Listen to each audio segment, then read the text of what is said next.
right, so first we're actually going to start with prayer and invite Jesus to church this morning. That's a good one down, but that's I prefer that. Yeah. All right, if you 1 second. well, we're having a check-in real quick. You're doing a check-in. I'll remember that. So even at home, you got your blanket on. It's cold. Yeah, we agree. It wasn't as cold this morning until I got into the car, turned up the heater, I warmed up, and then I get out. It's like, oh, it is cold out today. All right, will you all bow your heads, please? Dear Heavenly Father, thank you so much for another Sabbath day, getting us through another week. Thank you that we can come together and we can worship you together and that we can do it openly and freely, Lord. It is a true blessing as we're noticing more and more these days. Thank you for the aha moments. Thank you for the revelations that you've given to us and shared. I pray that you join us this morning, sit right amongst each of us, and share in this story and teach us a lesson that you want us to learn, a lesson that we need to hear for our lives to further your word, your promise, your mission.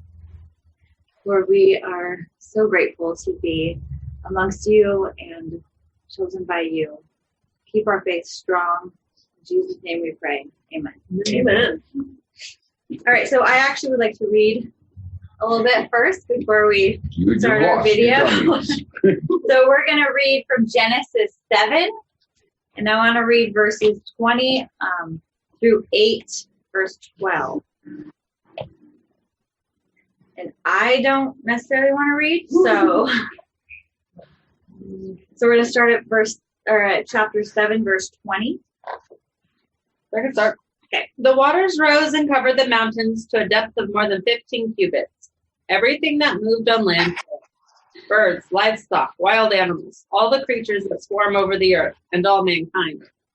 Everything on dry land that had the breath of life in its nostrils died. Every living thing on the face of the earth was wiped out, people and animals, and the creatures that move along the ground, and the birds were wiped from the earth. Only Noah was left with those with him in the ark. The waters flooded the earth for 150 days. All right, Kai, you want to take over? Genesis 7. But God remembered Noah and all the wild animals and the livestock that were with him in the ark, and he sent a wind over the earth, and the waters receded. Now the springs of the deep and the floodgates of the heavens had been closed, and the rain had stopped falling from the sky. The water receded steadily from the earth. At the end of the 150 days, the water had gone down, and on the 17th day of the 7th month, the ark came to rest on the mountains of Ararat. 2.5 months later, as the waters continued to go down, other mountain peaks became visible. After another 40 days, Noah opened the window he had made in the boat and released a raven. The bird flew back and forth until the floodwaters on the earth had dried up. He also released a dove to see if the water had receded and it could find dry ground. But the dove could find no place to land because the water still covered the ground. So it returned to the boat, and Noah held out his hand and drew the dove back inside. After waiting another 7 days, Noah released the dove again. This time, the dove returned to him in the evening with a fresh olive leaf in its beak. Then Noah knew that the floodwaters were almost gone. He waited another 7 days and then released the dove again. This time, it did not come back. Okay, so we'll pick up this story with the video now. Jim, if you would please. My story? Let's see if I can make this work flawlessly. All right. Noah and the flood. Yeah, I may have to unearth it. This is Noah. Hey! Noah was a good man, tried to do the right thing. Yeah! But in the time when Noah lived, he was the only man on earth who was doing the right thing. All the other people on earth were doing evil things and hurting each other. This made God very sad. So God said that he was going to send a flood to the earth that would destroy every living thing on earth because he was sorry he ever made them. But God decided to save Noah and his family. God told Noah to build a boat and fill it with 2 of every kind of animal and bird. Colors, birds, moss. Okay, all here. Noah did just that, and then Noah and his whole family boarded the boat and waited for the flood to come. The rain fell hard for 40 days and 40 nights. Whoa! Water covered the whole earth, and the boat floated safely on the surface. Water covered even the highest mountains on earth, but Noah and his family were saved. God remembered Noah and all the animals on the boat. God sent a wind to blow across the earth, and the flood began to go away. After 5 months, the boat came to rest on a mountaintop. A few months later, the other mountains could be seen. 40 days later, Noah opened a window and released a raven. The bird flew back and forth until the flood had dried up. He also sent a dove out to see if it could find dry ground, but the dove couldn't find a place to land because there was still water on the ground. So the dove returned to the boat. Oh, hello again. After another 7 days, Noah sent the dove out again. This time, it came back with an olive leaf. Oh, bingo. So Noah knew that the floodwaters were almost gone. A week later, he sent the dove out again, and it didn't come back.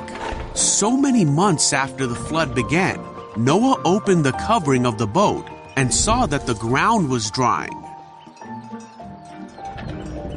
He waited 2 more months, and at last, the earth was dry. Then God said to Noah, "Leave the boat, all of you. Release the animals so they can be fruitful and multiply throughout the earth." Okay. So Noah, his family, and all the animals finally left the boat. See ya. Noah built an altar to the Lord to make a sacrifice to God. God was pleased with Noah's offering and said to himself that he would never again destroy every living thing on earth.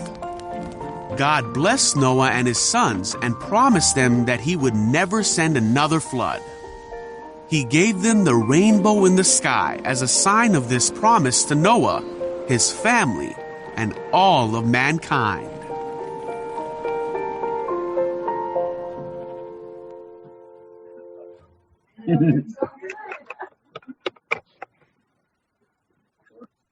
Yep, entertaining.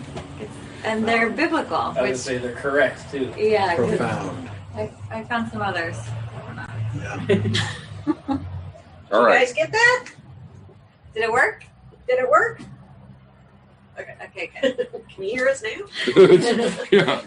Okay, Still so working. we read in the Bible up to just before leaving the ark, and then our video kind of carried us through. But up to leaving the ark, do we have any thoughts or anything from the verses that you've read or the video that we've watched? Questions, thoughts, ideas? I have a question. That raven, Yeah. Go for it, Mark. that raven that had to fly back and forth till the waters receded, that's one tough bird. That's a lot of flying with no rest. Well, that was my question: is why is the raven even in here? Because he could just fly around until the water's dried up. We had to go to the dove to figure, for the testing. Why is the raven even in here? That's a good question. Well, and I like that this video adds the raven because a lot of other videos it was just a dove. And so it was interesting that the video caught on that the raven was important as well. Yeah. Now the ravens are scavengers, and so there's a good chance a raven could land on a dead body and Floating in the water. or floating in something the like that. water and do that. So the raven didn't have to fly the whole time. But I don't understand why the raven's in there unless it's just like, well, this was Noah's first shot at trying to figure something out, and well, that didn't work, so I'm going to do the dove.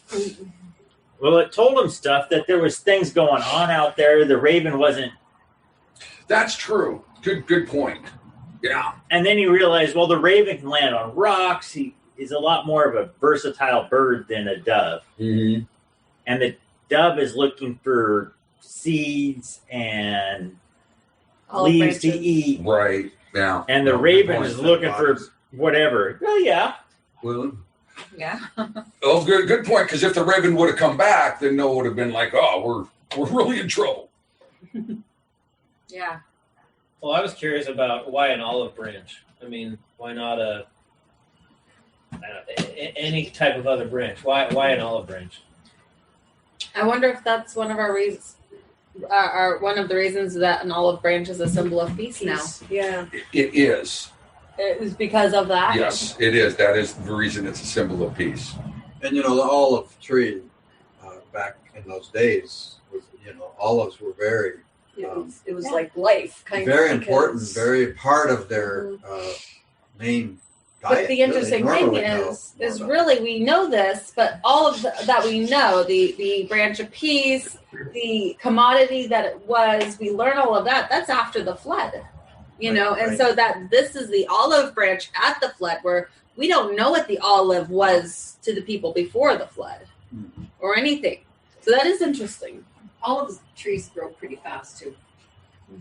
Well, and they're providing food and also oil, which I'm sure oil was a commodity that they needed. One of the things I never noticed as a kid is the time period.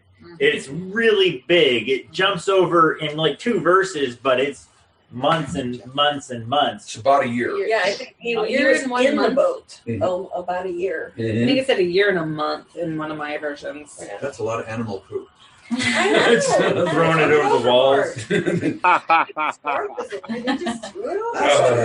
I bet he was glad to get out after that year. Uh-huh. God says you can go now. It's like, woohoo, breath of fresh air. It's like his own COVID. Yeah, take into account how we feel when we're quarantined in our houses, and just the 2 weeks if you get sick or exposed or something. That's really hard for a lot of people. Being in an enclosed space for a year, even as big as the ark was, that has got to be mentally hard as well as physically. Yeah, absolutely. And they're really not getting any direct sunlight. Yeah. I mean, for 40 days, there's no sun. I mean, do we know if there were little traps on the top they could open up and poke their head out, or? I'm just saying there's a gap around. The different readings on like how it's built is confusing, but one of the things that I've heard is like there was a space like at the top between the roof and I don't know how that works, so that light could come in. I don't think it was. But I don't know what designed to have a ventilation. Yeah, I mean they would have gotten air and light and stuff. God wasn't that cruel. But yeah, I don't know what it looked like, but it's still 40 days for sure without any sun. I'm sure it's really unfathomable how hard it must have been. I was in Hawaii. I was stationed in Hawaii for 5 years after living here and then living on a rock. I wasn't affected so much, but I saw a lot of people, because I was traveling around a lot, but I saw a lot of people that were stationed there that really struggled with living on such in a confined small area. And it's not that small. no, it's really not. But living on a But boat. you know in your head. And it's a boat. You're Well, yeah, and let's not mention the storm that was going on for those 40 days. It wasn't like the video showed where the waters just kind of come up and then go down. It was stormy. It was awful. Because it is referred to that even during that time, Spirit of Prophecy refers to that even Satan and his cohorts feared for their lives at that time. So that had to be one massive storm. Well, and what do you think about the people that weren't in the ark when that started happening? Didn't last long for them. Nope. They were trying to get in that ark. Then they saw that he was right. Oh no! And they're saying it's global warming. Global warming. Don't worry about it. Yeah, no, it had to have been horrible for them. And it kind of makes you wonder. You listen to the Bible talk about what will happen when people figure out that Jesus is coming, and how people will be calling for the rocks to fall on them when they realize that it's true. Mm-hmm. Everybody that doesn't believe in God, everybody that does believe in God but has refused him. I mean, the flood is kind of a microcosm of what that's going to be like. I've heard estimates of as much as 1 billion people on the planet before the flood. Time. Wow. Yeah. I don't know if that's true, but they lived for a long time. Yeah, it They makes sense. multiplied yeah. They had lots of kids. So it would have been. I can just imagine the animals and the people fighting over that last high spot. Mm-hmm. I mean, it must have been horrific. Yeah, I also find it's very interesting that we have this entire Bible, and only at chapter 7, God's already disappointed and says, you know what, do-over. I know. So when you look at how much is left, you're like, how many do-overs did he do? This was the last one until the end, but at chapter 7, he's already disappointed in us. Yeah. It didn't take long at all. Well, you got to think that people then, their intelligence was, we think we're smart now, but They had perfect bodies, perfect they- brain functions. they just had the capability. Far superior. We get a little farther down when we're talking about the Tower of Babel. They were engineered. They were They still building have this part of it. thing. But prior to that, I mean, and I've gone to a couple things like on dinosaurs and stuff like that. If anybody's ever been to the creation thing, and he talks about a lot of the dinosaurs. God created some, but a lot of it was genetic engineering. So they were doing some pretty interesting thing with genetics, and they were creating these for war. Some of those dinosaurs were created to be. They would use them in war to go in and attack each other. And Triceratops would be a great. Yeah. It's an interesting theory. So they heard that. And it makes sense why some of them don't really make sense for just being alive. So, You but the thing is, one thing that, and I never thought about it as a kid growing up, but there's that one verse where it says, "And a wind." A wind came. Blew, and the purpose of that wind was to blow all the dead bodies because they were all laying on. A lot of them were still laying on the surface of the earth, and the evidence of that is when you go into Wyoming to the dinosaur digs. There is whole vast burials of bones where they've all been blown together, and so that would be part of the wind blowing all the carcasses to bury them. I had not thought of that at all. Wow. Imagine if it ended up just saying that this thing caught the earth, and the disease, it would have been just a horrible place for Noah to come out to. Yeah. So he just had to blow it all away and bury it. Well, one of the things that jumped out at me was kind of going back to what we talked about last week and the way the stories are told or the way the Bible is written and how it repeats itself. Because between verse 21 and 23, twice it is very descriptive that all living things on earth died. The birds, the animals, the things that scurry, the small animals. And then 23 again, God wiped out every living thing on the earth. The people, the livestock, the small animals. Yes, very repetitive. Like this, you need to understand that this happened. That really jumped out at me this time, especially since we talked about it, last week. Well, and that's interesting to point out because so much of the Bible, they leave it to figure out what they said. Figure out this. This is what you need to know. So when they were repetitive, it's like you should really pay attention because he's not kidding around. That's what you need to read. It kind of reminds me of when Jesus is talking to Nicodemus and telling him he must be born again.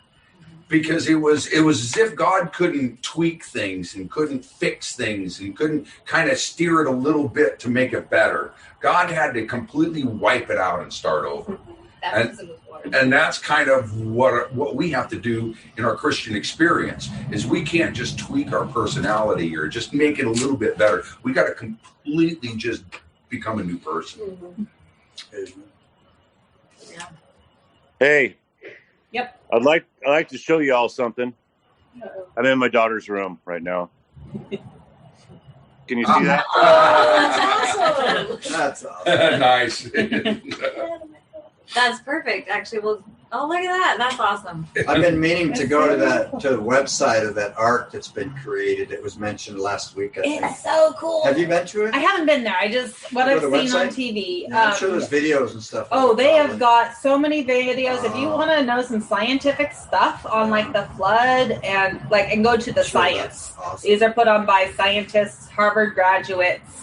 I mean, if you're a science nerd, go there. They are big on the science behind it. But it's really cool. Really cool. I think it's really cool that my mom did that 15 years ago when my daughter was born. Yeah. That's so cool. She's now 15 and it's still on her wall. She didn't want to paint over it or anything. And Nice.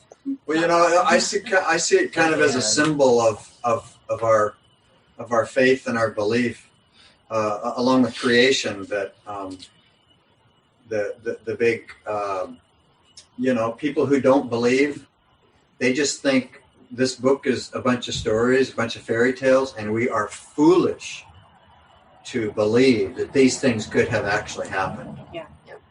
And Well, I was at Zion Canyon a couple years ago, and the ranger was trying to tell the whole group about how one of these parts of this whole thing came up from the earth. It's like the whole ground just lifted up, and he said science has not figured out how that could happen. We just haven't figured it out. And I wanted to stand up and tell him to look in Genesis chapter 7, because there's the answer right there. But they just don't want to believe it. I mean, but the answer's right there. The fountains of the deep were broken up. There's more water under the earth than there is on top of the earth. Enough to cover the tallest mountain by over 20 feet. Yeah. I mean, that is just incredible. And so, the science that God has is just so much more than we've got. Yeah. It is. Yeah, well, let's keep reading. So we're going to start, where did we leave off? We went to 12, so start at 8, chapter 8, verse 13. And let's go from there, just finish the chapter out. Because I feel like there's a lot right here. So by the first day of the first month of Noah's 601st year, the water had dried up from the earth. Noah then removed the covering from the ark and saw that the surface of the ground was dry. By the 27th day of the second month, the earth was completely dry. Then God said to Noah, "Come out of the ark, you and your wife and your sons and their wives. Bring out every kind of living creature that is with you, the birds, the animals, and all the creatures that move along the ground, so they can multiply on the earth and be fruitful and increase in number on it." My dad took that to heart. That's why he had 10 kids. Oh, wow. My boss had the same theory, and I was like, no, we got there. Keep going. So Noah came out, together with his sons and his wife and his sons' wives, and all the animals and all the creatures that move along the ground and all the birds, everything that moves on land, came out of the ark, one kind after another. Then Noah built an altar to the Lord, and taking some of all the clean animals and clean birds, he sacrificed burnt offerings on it. The Lord smelled the pleasing aroma and said in his heart, "Never again will I curse the ground because of humans, even though every inclination of the human heart is evil from childhood. And never again will I destroy all living creatures as I have done. As long as the earth endures, seedtime and harvest, cold and heat, summer and winter, day and night will never cease." Okay, there's a lot in there. What stood out to you guys? did he just call me evil? Yeah, yep, that's what you did. So that stood out to you, huh? She fits. Oh, It took me forever to realize Sensitive feeling. that Ouch. my thoughts are way more evil than I like to think.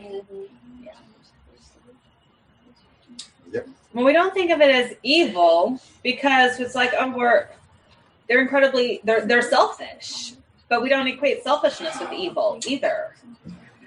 And it really is because Well, when I see you being selfish, I shouldn't call you evil. But when I catch myself being selfish, I kind of should be like, okay, this is the start of evil. the splinter in the plank. Yeah.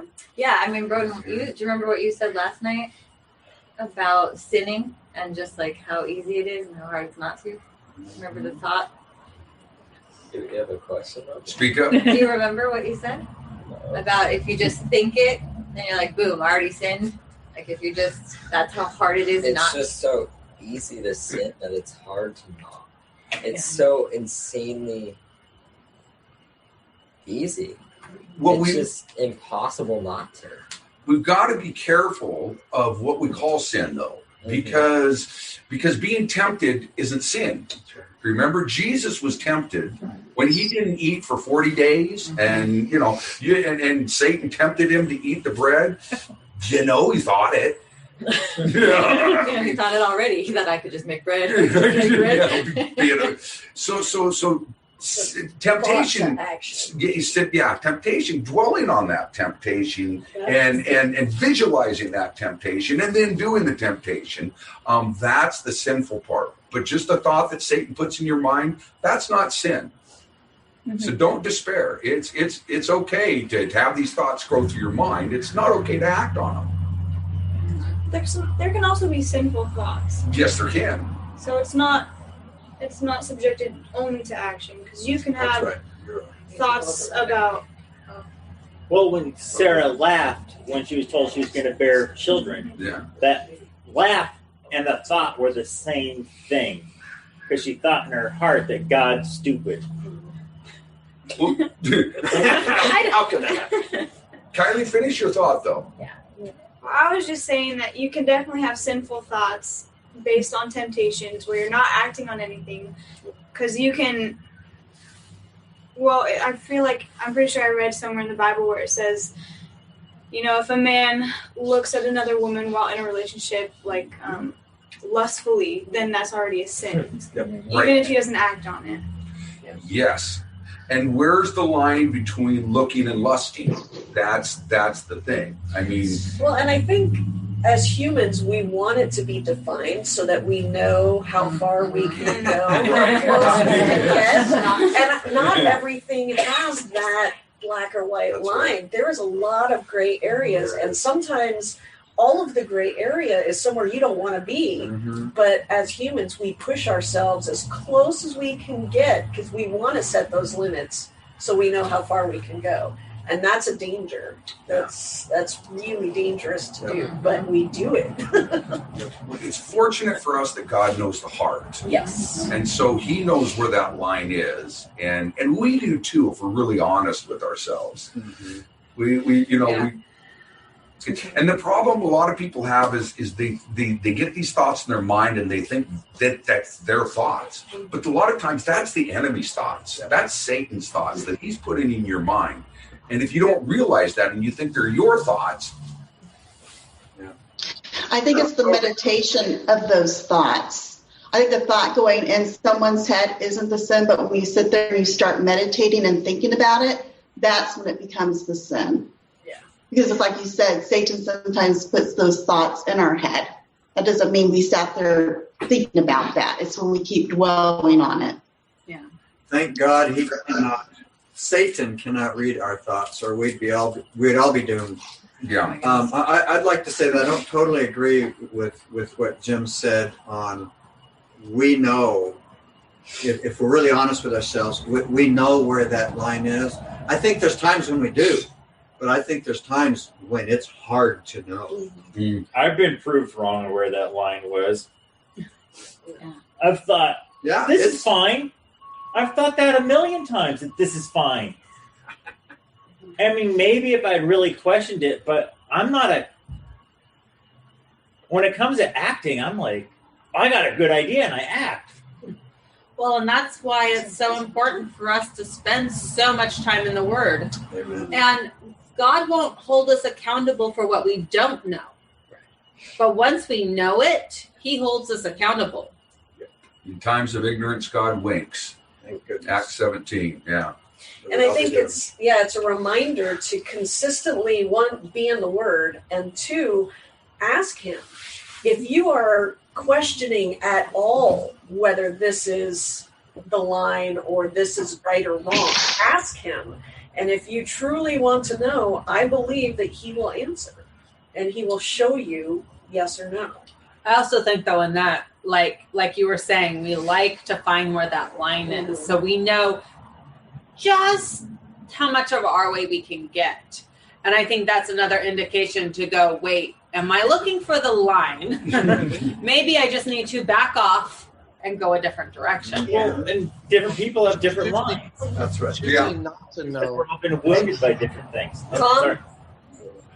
Choosing not to know is knowing. Healthy heart, Jim. When we're down at Fred Meyer's, people don't want to know because they're going to have to change. Well, it's the same thing about the Bible. They do know.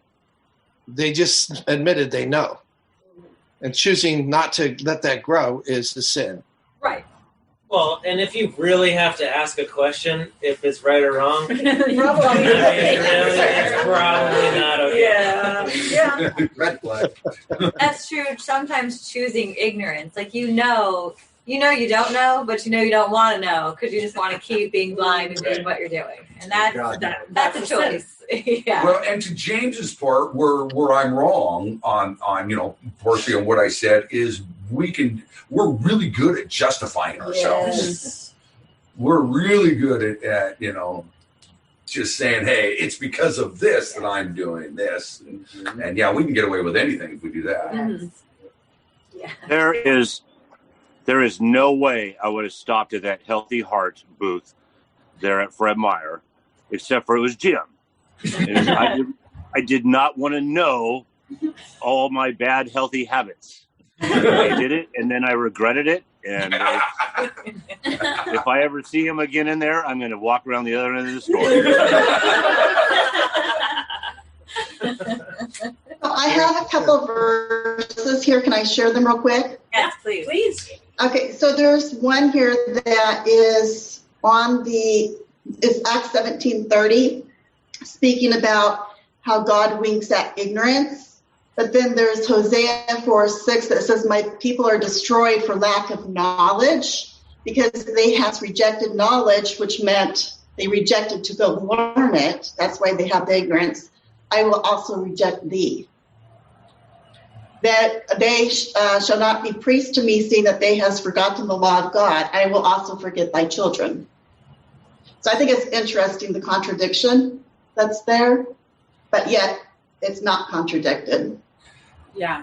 I think the word I like better than contradiction is juxtaposition, where there's things that they do go together, but when you glance, they really don't. Correct. Yeah. Well, and something that was pointed out to me is we look at, so like the flood was a punishment from God. But when you're reading up to it, he's not mad. He's not angry. He is sad. He's heartbroken. When you read later on about the Israelites, like, and they're worshiping the calf, he gets mad at them. And God's, how it works with us depends on, like, when it's his people, when we should know better, when we're supposed to be learning about him, when we've promised him that we want him as our God, and then we show that ignorance. We don't learn about it. We try to do our own things. That's worse than others who have just said, we don't want you as our God. We want to do our own thing. And so I think that's part of the winking and not winking. Question: it was the flood of punishment. I mean, it was a consequence. Or was it a, I'm going to help you guys out and we're going to start over because we went so horribly wrong, and he saw the path and it was destruction, and it was all right, we got to cleanse and start over. Yeah. I just don't know if it's a punishment or not, and or how you look at it, I guess. Yeah. Well, and I heard, and this made a lot of sense to me, it was God going ahead and saying, this is what you want. You don't want me as your God. I will step away. I will take my protective power away. I will step back from this planet that I put into motion, that I created. And I'm going to let nature take its course. But he went ahead and sped up the process so that they didn't have to live in that world for long. That's how it was I've heard it explained. And that makes a lot of sense to me. is it's really God letting the people have what they wanted. And that was the natural consequence. And it wasn't just ridding the earth of mankind whose heart was evil. It's because what mankind had done to the animal kingdom as well. Mm-hmm. You know, they had been, you know, most likely genetically engineering animals and changing God's creation. They changed God's creation. Well, and and of course we don't have anything in the Bible that says that they were genetically changing the animals. It's one of the theories out there, but we also know from past civilizations how terrible civilizations were and how horrible they were as a culture together, permitting all of these horrid things and acts to happen. Yeah. So we can take knowing what we know of how the planet's been since the flood, and we have kind of proof of that. Mm-hmm. And just before the flood, it was worse. That, I mean, it had to be worse. Yeah, they were putting their kids through the fire. I mean, they were burning their children alive as sacrifices to Moloch. I mean, there was some bad stuff going on. Mm-hmm. That was before or after? That was after the flood. Yeah, we don't know if anything like that was going. I mean, there's nothing biblical that says that anything like that was happening before the flood.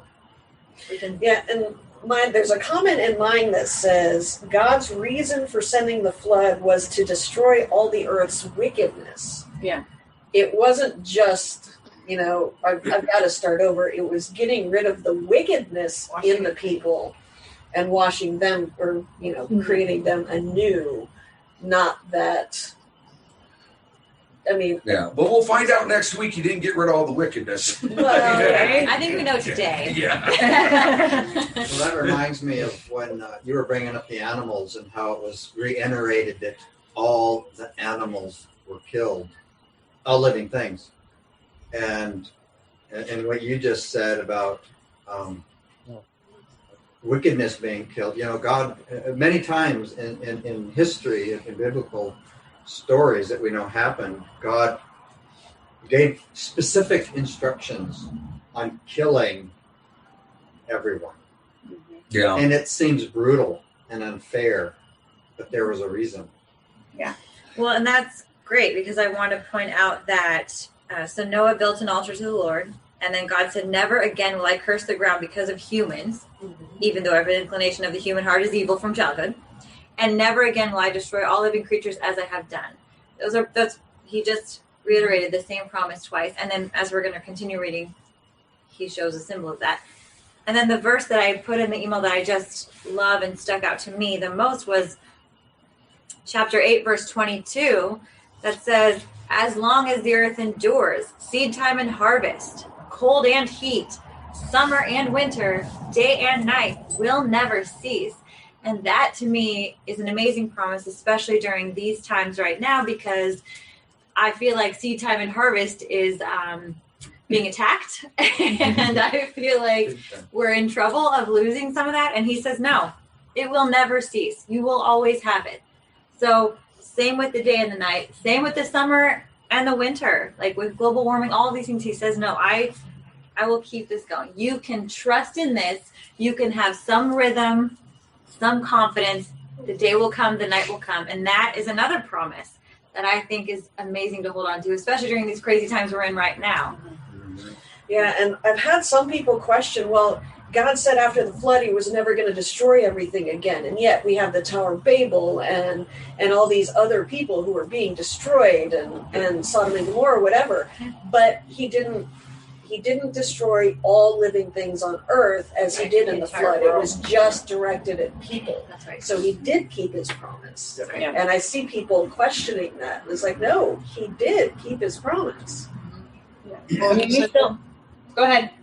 He said he wasn't going to destroy everybody with a flood. Right. He wasn't going to destroy people. What did he say? Right. He said with the flood. With the flood. Yeah. Well, and and it's talking about the whole earth. I mean, we've had flooding where people die. We've had tsunamis. Lots of people died. Droughts, famines. Yeah, droughts, famines. We all have all these little things to keep reminding us, I think. But this planet isn't going to self-destruct and everything on it die until he comes, and then and he does that promise where it's not a flood, it's fire that he cleanses the earth with. And in all of this, God seems a little bit harsh. And I think that we need to make sure that we look at all of this in the context of God is love. And why, if God is love, then, as Mike said, why did God do it? Was it a punishment, or was it we need to restart? Why did God say destroy all the Amalekites? Well, they're worshiping all they're burning their children. Jesus was going to come as a child, right? God couldn't have a society of people that were burning their children. It just wouldn't work out. And so why do these things happen that to us seem horrifying? And we got to make sure we're looking at God is love. On a kind of a, not exactly the same level, but my brother and his wife, they just had to put down their dog because they found some tumors, and they weren't going to be able to get rid of them all. So they had the choice of put the dog down while he was still under anesthesia, or, bring him back, take him home, and let him have the last few weeks of misery at home. And they chose to put the dog down. They chose to kill their dog. And that was out of love and compassion for the dog. And God does that for us sometimes too. The cancer is so bad, he goes ahead and puts us down. Well, I like the way that you stated the flood was more of he put them out of their wickedness and misery now, instead of letting it play out and letting them live through the rest of their days of just without wickedness. God. I mean, that's a merciful God, as much as we can look at it as like, he just wiped them out. Yeah. But do we know who they were? They were the most wicked. Do we understand what that means? I cannot imagine living in this time without that knowing God, without that relationship of God. I can't imagine being able to live through this time. Some of the people that do the most wicked things are so miserable. You from the outside, all you see is the hardness and the things that they do. But some of them just rejected the love of God, and then now their heart's filled with bitterness because they have nothing. They have nothing left. Mm-hmm. And bitter people don't like to be bitter by themselves. Yeah. They want to share the misery. Misery loves company. All right, well, let's keep reading. Oh, go ahead. Jim. Oh, no, I was just going to ask if Kylie and Broden had a question. You guys have been very quiet. Speak up. We've gone over this a few times with Mom before, so we've had these discussions. That's a good mom. Oh yeah, I brought the troops in. Well, let's read because there's some really good stuff coming up. So, chapter 9, verse. Can I interrupt for just a sec? Yeah. Mm-hmm. I'm curious on your thoughts on the 7 pair of clean animals versus 1 pair of unclean animals, and why wouldn't he just decide to take the unclean animals out at that point? Well, they have a purpose. Mm-hmm. They ate them. Mm-hmm. Well, no, the unclean ones. No, but they ate all the clean ones on the trip over. No, they didn't. There was yeah, so the clean animals were used for food, both for them and for other animals. So they needed many more of those. And also when Noah came off of it, he created the altar, and then he sacrificed more of the clean animals for God right there. So we needed more clean animals to not just procreate on the earth, but to also provide. But what Mark is asking is why not take the unclean out? That point. Because scavengers, they need to clean it up. The unclean animals are necessary as well. They're just not good to eat. The horse is a necessary animal. The dog is a necessary animal. And also exactly what she said, the scavengers. They help clean up the earth. They get rid of all the debris. It's exactly right. Yeah, the raven. And, You see the blackbirds along the road cleaning up the raccoon that got run over. I mean, who else is going to clean the only reason I like spiders is because they get rid of flies and ants and stuff. They're great. I welcome them. God's got a reason for everything he created. But some of it, some of it, I mean, according to the flood story, and then what comes in Leviticus afterwards, some of them he just didn't want us to eat. Well, and we'll talk a little bit. That comes up just a little bit in the next chapters, actually. Okay, so giving us food. Does that make sense, Mark? Yeah, it does. So does someone in Zoom land want to start with chapter 9? We're going to read 1 through 17.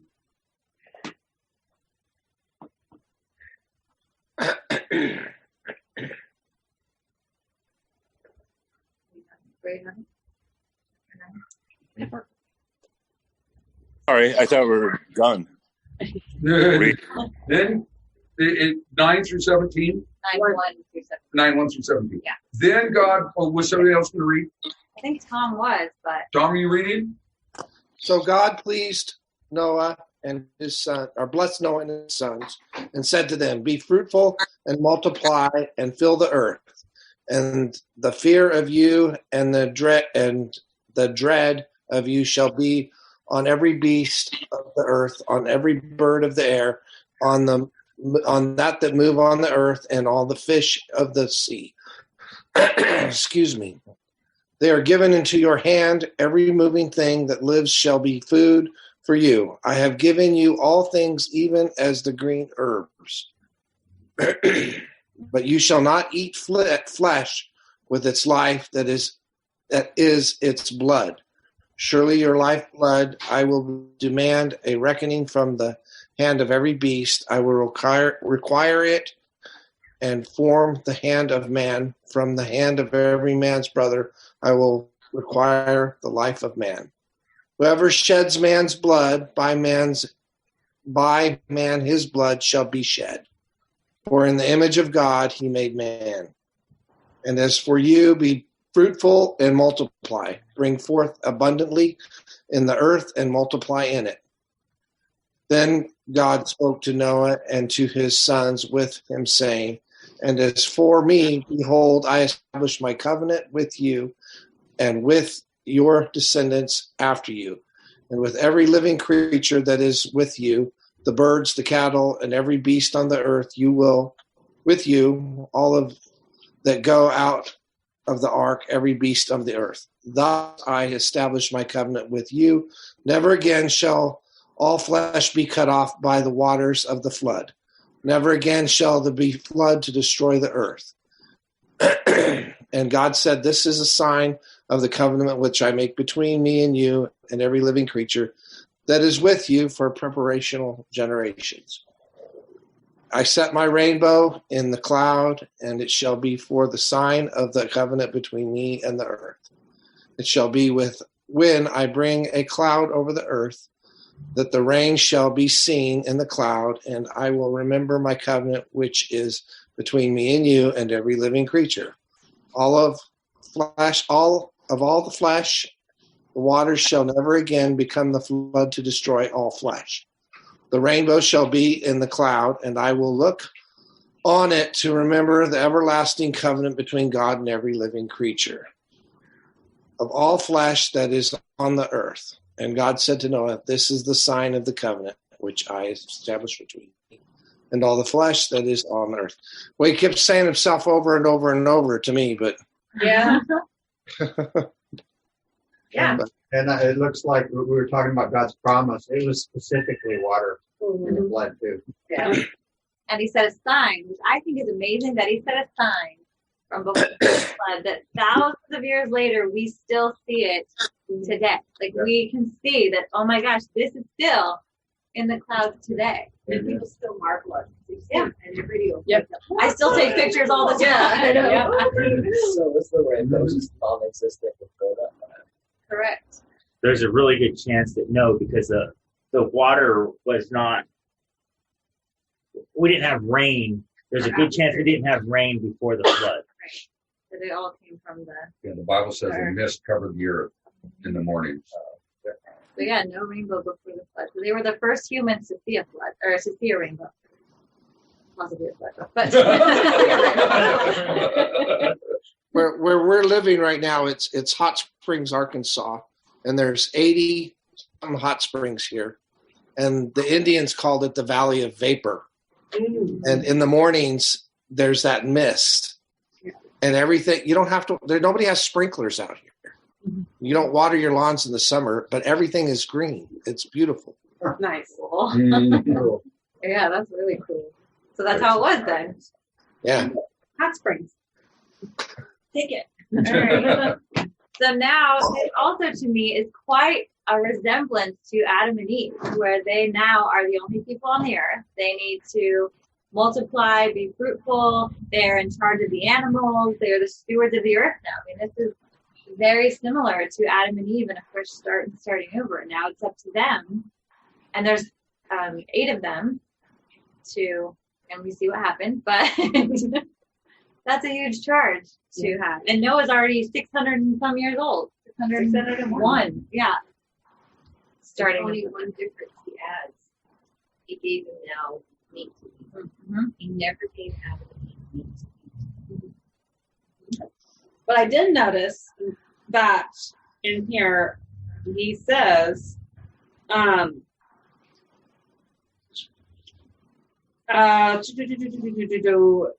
He doesn't say that.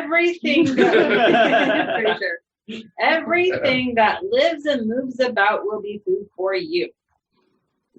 Full stop. But I don't have a but that has the lifeblood in it. So they're not supposed to eat the blood. Right. But he does. There is no specification of clean or unclean for food at this point, which is interesting. There is. Because they knew how clean animals were. Yeah, because if you have 2 pigs, they knew 2 pigs come off the ark, and you turn one into bacon. You have 1 pig. Well, that you have no more pigs. Right. So it is because you brought say it. I don't think it's doctrine until the Israelites, when God sets it all up. And Moses is talking about this because he now knows what why the clean animals and this and that. And that is maybe, I don't know. And maybe, but it just says everything that lives and moves about will be food for you. Right. I mean, I guess you could take it like that if it wasn't for the 7 clean and the 2 unclean. And so just if you logically look at it and everything is food for you and you start eating one of the 2, you got a problem. And if they were on there for a year, there was 3 of something. If they were on there for a year, something gave birth, unless they had them separated. Anyway, I mean, my take is God told the Israelites about clean and unclean for a reason. And well, obviously, so Moses is writing this, having been raised in Israel, having known what a clean and unclean animal is. So he didn't define it when it said the clean and the unclean pair. Yeah. He knew. And he's writing it to the Israelites who knew what out there. And they all knew what animals were acceptable and which were. So there's a little, he's assuming he's speaking to a group of people that knows what they're talking about. I understand. It would be interesting to see what, like a commentary or whatever said on it. I was going to look it up.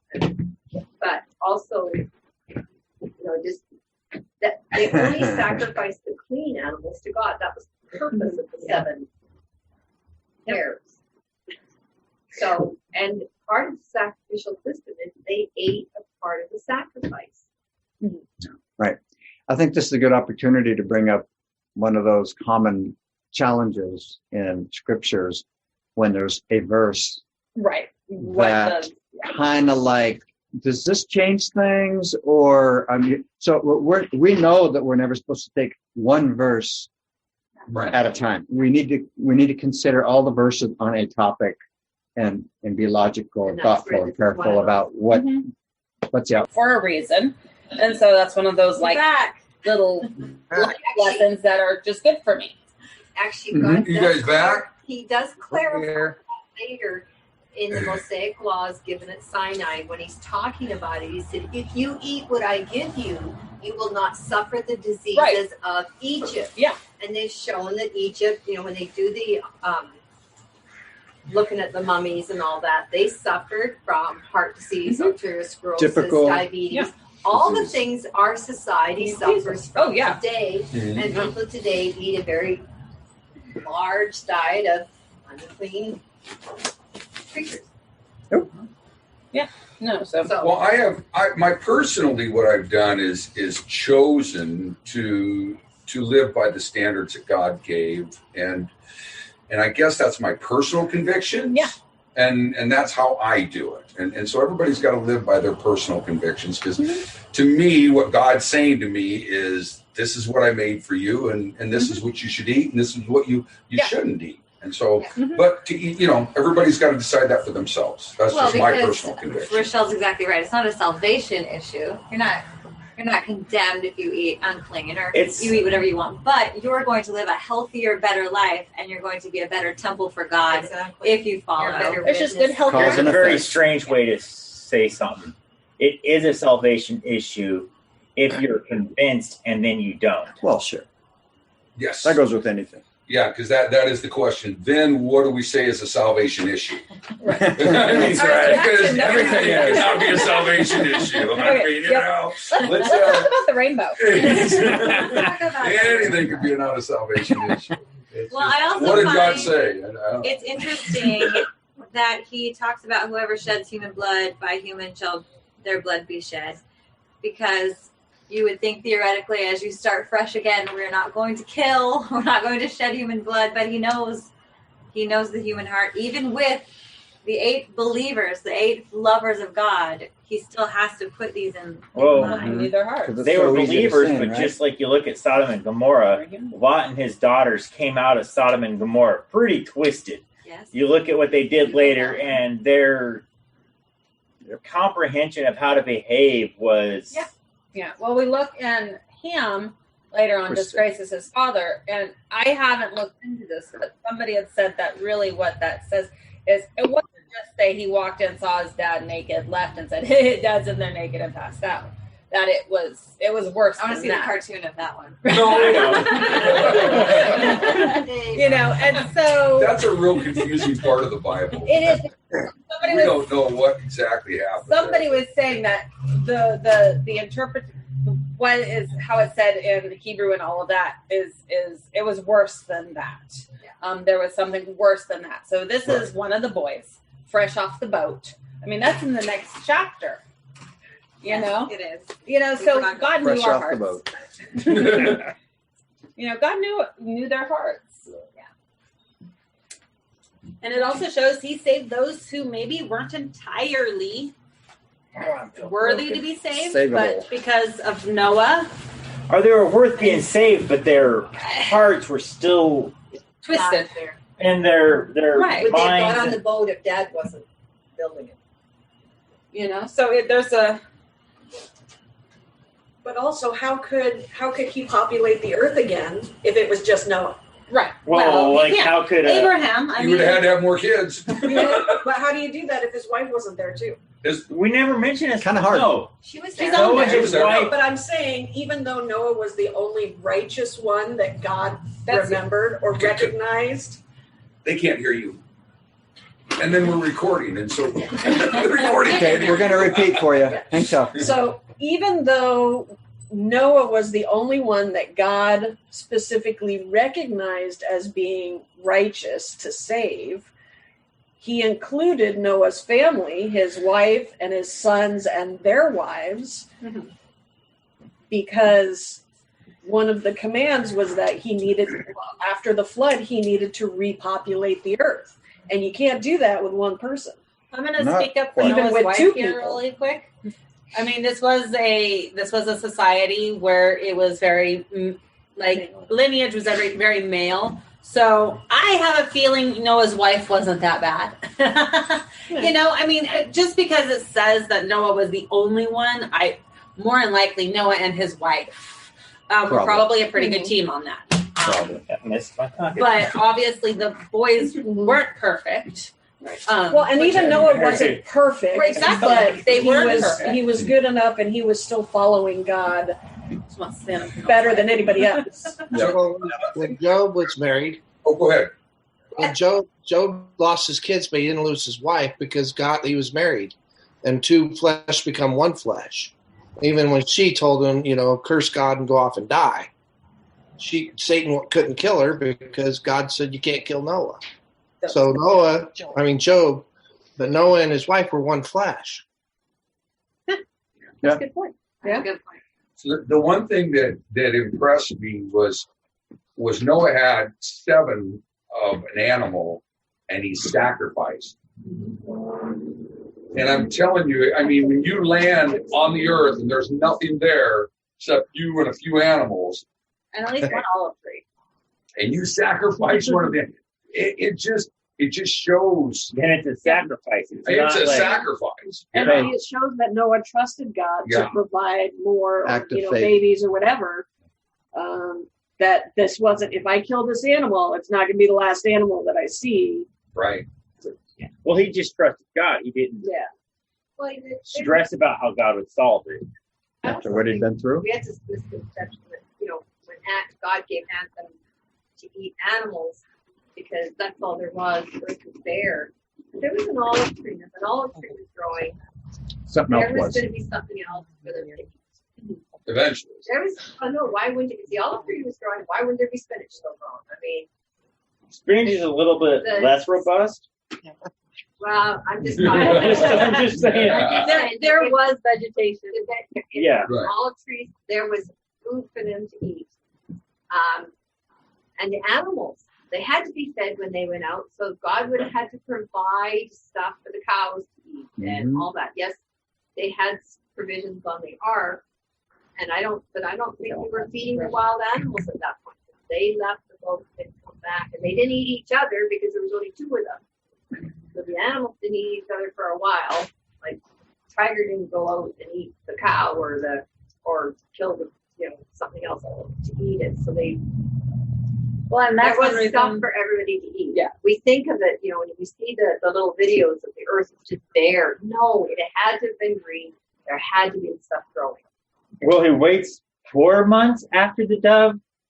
Yeah, there's a long time. There's a time period where there's dry ground and pretty much this whole time Noah spent a year in the ark.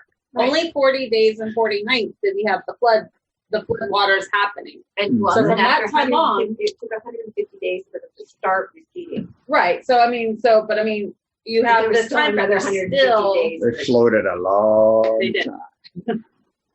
They did. Talk about a world cruise. Well, that's what's so crazy. I mean, I didn't remember the time frames till I reread this. Yeah. And the amount of provisions you would have to have for food for those animals is insane for that length of time. Yeah. I mean, it's just crazy. And you would think I know I'd mentioned the poop before, but yeah, you could scoop that and throw it off boards. But the amount of food that you would need for those animals for that length of time is insane. And there's some thoughts that it's possible that these animals were not full grown. So yeah, well, you could have, it could have been a baby, 2 baby tigers that are in there, and so by a year they're a decent size, but still, it's still insane. No matter what what they've done. Rhonda just showed me a thing on internet saying a rabbit produces 60 rabbits a year. I just saw something. They had some rabbits on the boat. I've had rabbits. Well, the lions could have been eating the rabbits. Well, you think about Noah, they get off of the boat and then they release the animals and then they run away. You would think he'd be like, wait, sheep, come, cows, hold on, just let me build a pen first. And then, but he's watching some of his food just run away. I'm sure there's a lot of science in this that we won't understand until God reveals it to us. Really, it's really a step in faith to believe that this happened, because it's hard to believe that all the animals in the world and all their food fit into one ark. I mean, it's just there's something God did to make that happen. But remember, God can do anything. He can absolutely do anything He wants. So if He wanted to turn all the animals into embryos and save them until they got there, whatever God had to do, He could have done it. Yep. All right. So I want to have closing prayer for us? I just wanted to mention that we were talking about taking how the people were twisted. And as we try to get people to know Christ, we're taking them out of a twisted world. And they may come to our churches twisted. And we need to just embrace them with love. And let God Amen. untwist them. Yeah. Yeah, that's right. Yeah. Mm-hmm. I love that. I'm all for the whole love your neighbor and just, and where God meets us where we are, we should meet them where they are and not judge or criticize or reprimand. Yeah, when Ron she was talking, she was referring to our personal children that, we're trying to get tickets to heaven also. Yeah. And if they came over right now, they're twisted. They've got some strange. The world is an ugly place. It's hard to combat that. Well, and also we're twisted as well. So it's not just, it's not these bad people coming in with the good people. It's all bad people. And so we have to look at it from a point of view as like, we're not better than them because we know God. We're the same. And we're just at different stages in our life right now. And God's, working on us differently. So we have to come at it with we are the same type of point of view. I agree 100%. But there are people in our church that don't recognize that have been going to our church for 30 years. Yeah. And they make comments about the way people are dressed, or they have pink hair or blue hair or gray hair, or all those things. So that's not what we're supposed to do. Yep. I agree. All right. We have one prayer, please. Thank you. All right. Dear Lord, thank you so much for letting us all be able to be here on the Sabbath day. Thank you for keeping us warm, though the weather's cold. Thank you for letting us have great discussions. Thank you for being present in our lives and being here for us and meeting us where we are and letting us feel and truly know your love and your exception for us. Please be with us as we go about our days and the rest of our weeks, and let everyone know that you're there and that you really do love us. In your name, amen. Amen. Thank you. Thank you, everyone. Happy Sabbath. Happy Sabbath. Have a great day.